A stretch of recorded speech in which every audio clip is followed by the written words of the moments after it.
and change your mindset from always focusing on the problems, seeing the problems, but not focusing on them, and actually focusing on the solutions to those problems and how we can turn those into business ventures.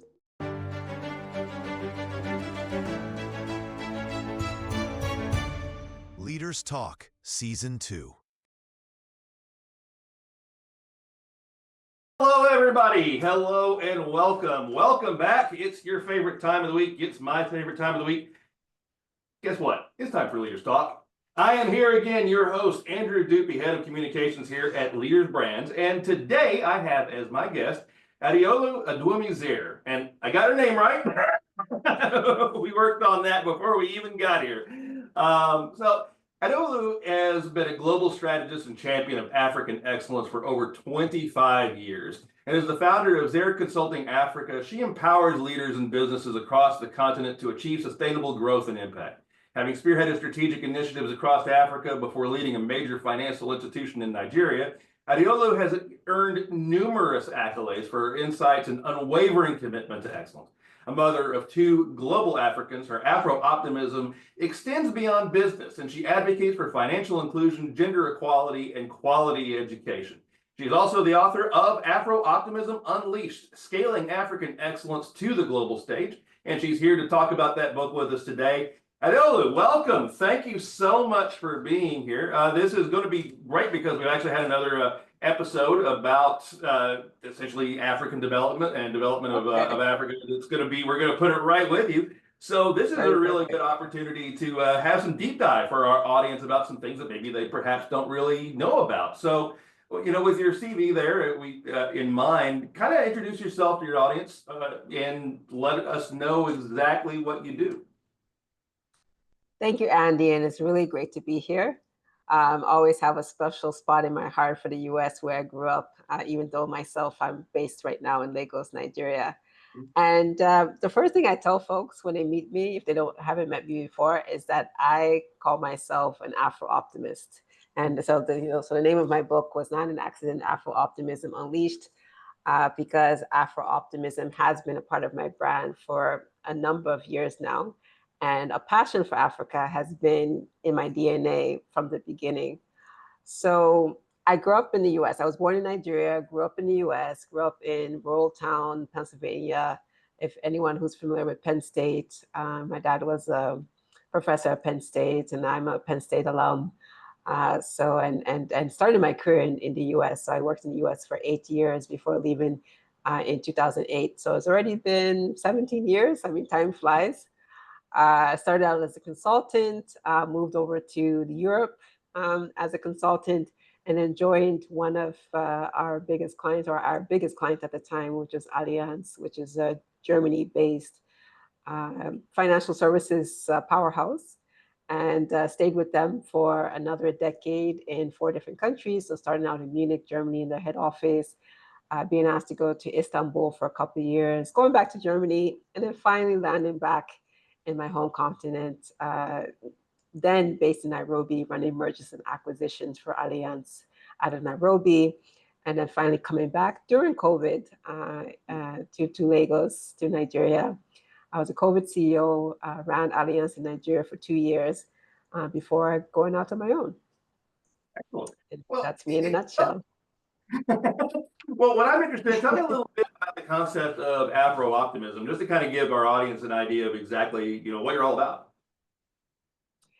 Yeah, so Afro-optimism, people talk about optimism, realistic optimism, cautious optimism, etc. I tell folks that I'm an optimist at the heart, but I'm a realistic optimist, meaning that I see the problems out there. I'm not here to ignore them and say that Africa as a continent and Nigeria as a country within the continent doesn't have its challenges, and not overlooking those, but being able to overlook and see past those challenges and to understand the potential that we have as a nation, as a continent, and seeing my children, who I consider global Africans, they're half Nigerian, half Turkish, and knowing that the future that I want to build for them has to be better than the present.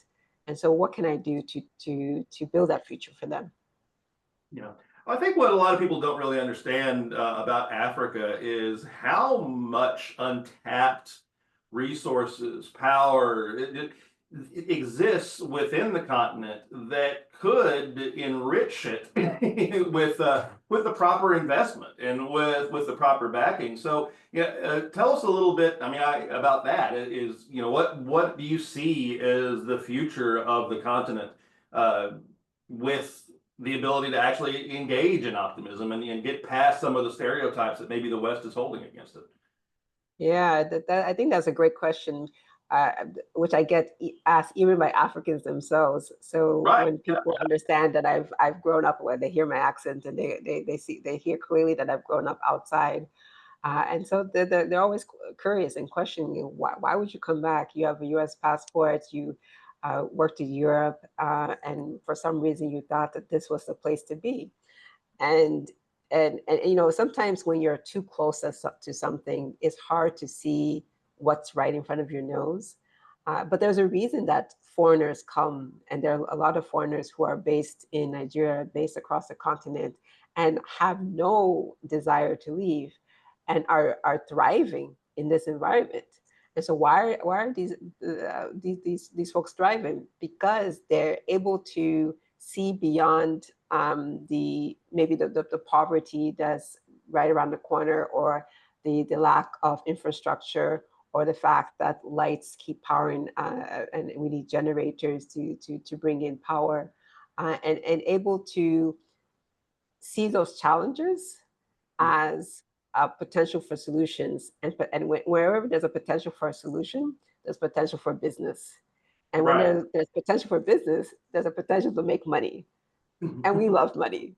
So I think what it really is for us to change our mindset. And so that's again going to that Afro-optimism approach. It's a mindset.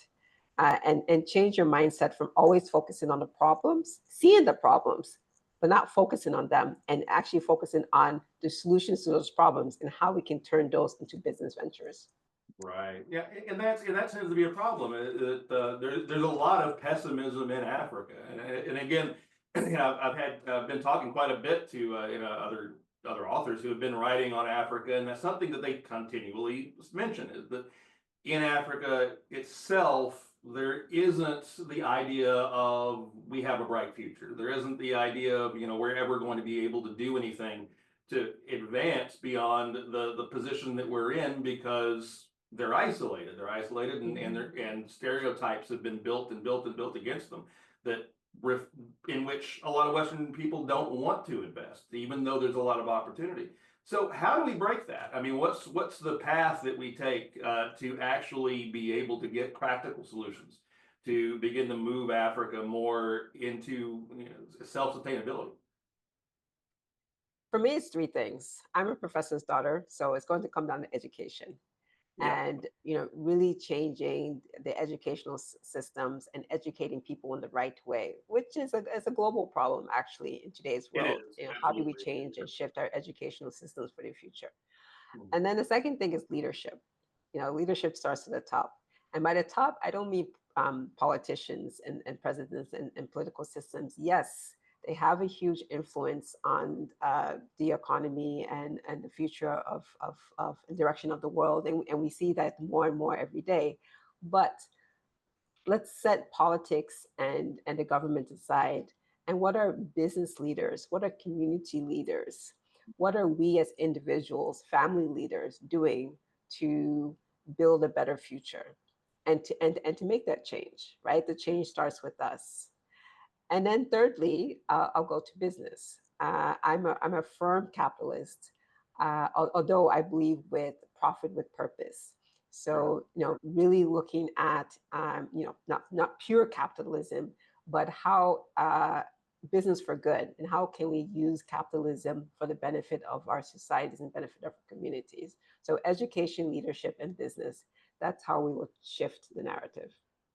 And that's something, and again, is a historian I read many times. The problem with politics and with continually relying on politics, what a lot of people try to do is that, you know, you'll maybe occasionally have the great leader that'll come up and actually have real solutions and real ideas and want to implement things. But you have to have people that are educated, like you say, that are able to then make better decisions as it goes forward. Because when you have lack of education, and when you have the kind of lack of education that we see in Africa, is true, at least in my opinion, from that I've seen, that they then can be manipulated by others. That, you know, the great leader will come, but then someone else after will say, well, I'm following in his footsteps, but he's not. And then comes corruption, and then comes graft, and then comes the problems that have really been endemic of Africa ever since the end of the colonial era, that begins to keep everything back. So what are ways that we can educate? I mean, or do you agree with that, number one? And then number two, what are some practical solutions that we're thinking of in the near term that might be able to change some of those things? I definitely agree with you on the educational piece, and I think that some of it is intentional. You know, I don't want to get political here. Well, yeah, we're not going to go on that. But you know, you're a historian, so Yeah. you know, we see numerous cases where strong men, let's use that term, you know, neutral but understood, will intentionally dilute the educational system, Right. because it's easier to control people who are uneducated, Mhm. right? So if you want to change the system, you need to educate your community, your society. How do we do that? I will fully profess that I don't have the magic bullet, right? If I did, then I'd probably If we did, we'd be calling the Nobel Committee into exactly. So and so, you know, it's something that I've thought about. I lived in Germany for almost a decade, and while I have many concerns about the German educational system, what I do like is their apprenticeship program, in terms of realizing that education is not just formal education. It's not just book learning, right? There are different forms of education, and you know, uh, Nigerians, especially my part of Nigeria, tend to really focus on book learning on and formal education. And you'll find many Nigerians in diaspora who will have multiple PhDs and multiple masters, and we tend to Oh be even yeah, more educated in the US and in other parts of the West. However, what we forget is that we need, just like we need doctors and lawyers and engineers, we also need plumbers. We also need electricians. We also Mhm. need mechanics. My husband is complaining constantly that he can't find a good mechanic in our city of 25 million people, right? And these are roles, or a barber or a salonist, or all these kind of roles that maybe some people see as, you know, looked down upon and see as blue collar, but are vital to the progress in the economy. And I think Germany is a prime example of where they have seen this as two valid paths. One, the formal education college route, and other, the more the apprenticeship, workmanship role, which is as respected. And when it's as respected, then of course respect comes with compensation, and you have a viable path. Not everyone can go to college. There's just a limitation. Even in the place with the most universities out there, I don't know which country that is, there's going to be a cap on the number of people you can get into the university. So what do you do with the rest of those people? Are you saying that they're not a viable part of society?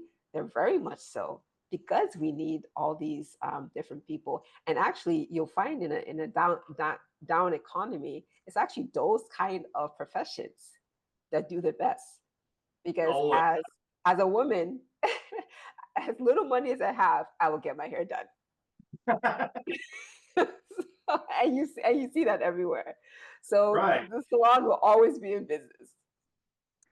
I mean, I always joke. I have a very old friend that you know. I went to university for history and English. He went to vocational school. He makes far more money than I do with those skills. But you know, that's the thing. Even in the United States, there is a strange look that we give to the vocational education and to learning a trade, where it used to be something that was extremely important that people looked at as almost a goal in many cases. Now, with the United States as kind of a service economy, it's not looked at it as nicely anymore. It's looked at, yeah, that's what you do if you can't get your office job or Exactly. If you can't make it. how important it is. So, Mm-hmm. is it going to be investment? Is it going to be investment? Is it going to be the return of the diaspora back to Africa that's required to actually start bringing in finances and actually to be able to build this? Or is it going to be kind of the other way around, where we need to find ways to get education up with however we do it, a chicken or an egg kind of thing? You know, what do you think is the best first step? Maybe not the golden ticket, but the best first steps to get going. Yeah, I'm glad you brought up the diaspora, because the diaspora is the African diaspora, and diasporas in general are powerful agents and can be powerful agents in the economic growth of their home countries, of their home economies. And so I think one, governments have to do a better job of tapping into the diaspora. So it's not necessary that everyone comes back, right? Capital can flow without people flowing, right? And knowledge even and mentorship and training can flow without people moving, particularly in 2025, post-COVID. Everyone understands how virtual the world has become. And there's a lot that we can do. I mean, you being in Alabama, me in Nigeria, I mean, Right. think how fabulous that is, right? So I do think that diaspora has a huge role and responsibility in pushing a new narrative around education, leadership, and business. So all of the three areas, but it's not can't be fully the role of the diaspora. So if the diaspora comes in with all their thoughts and thought leadership, and the people on the ground are either not willing or not open, or perhaps it's just not the right ideas because the diaspora are outside, people on the ground are inside, so they're closer to the problems. So you need that partnership between the two. You need the partnership between homegrown talents and people from outside and from the diaspora. And that's right. Because if it doesn't happen, then it's not a diaspora; it's a brain drain. And Exactly. then you're getting back into the same problem. If you continue to have a brain drain, if everyone leaves, no one comes back, no one invests, or no one finds people to start, and it does, then you're basically just leaving it behind. So what were your goals? Obviously, I mean, I think we've been kind of talking about that, but when you decided to actually write the book, what do you want people to really get out of it with this concept of Afro-optimism and maybe some of the practical ideas that you're presenting right now? Yeah, so after I left Allianz and left the corporate world, I knew that, so my goal, my North Star had always been to come back to Africa. So I knew I didn't want to go back to the US. I knew that I didn't want to go to Europe. But the question became, now that I was on the continent, what was the next North Star? How can I actually make my impact? And so that's when I founded Zer Consulting Africa as a strategy management consulting firm, purpose-driven, working with SMEs to build what we call African excellence. Now, we're a small company, only 2 years old. We can't work with everyone. We don't want to work with everyone, but we do know that it takes a collaborative effort to make the shift that we know that we need to make. So we wanted the book to be a way for everyone to be able to access, theoretically, to be able to access the thoughts that we had and the leadership that we want to provide around how to scale that African excellence. So we go through it. So the same consulting advice that we give to our clients, we go through in the book what we call our scale framework. Goes around strategy, around people, leadership, corporate governance, and impact.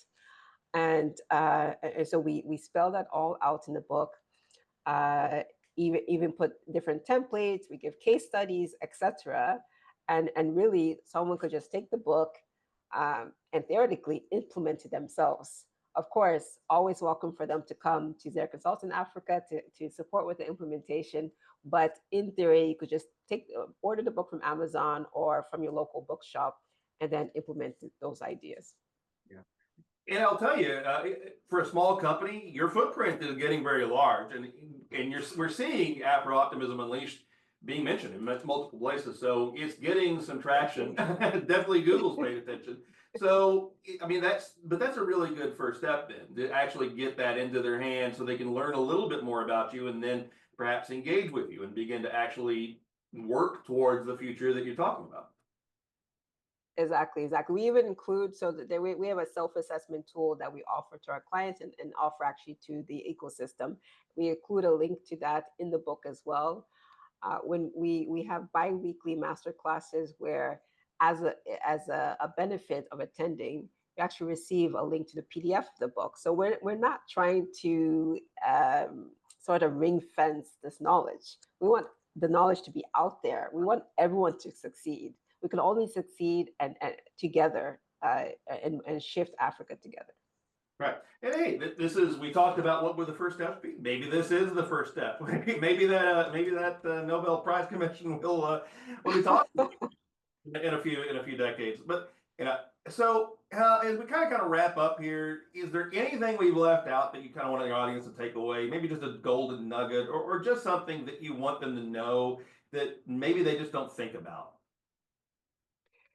Yeah, so when you're building a business, one of the first things you want to look at is your strategy. So, and which sometimes people are working so fast, they forget to think about where am I actually headed?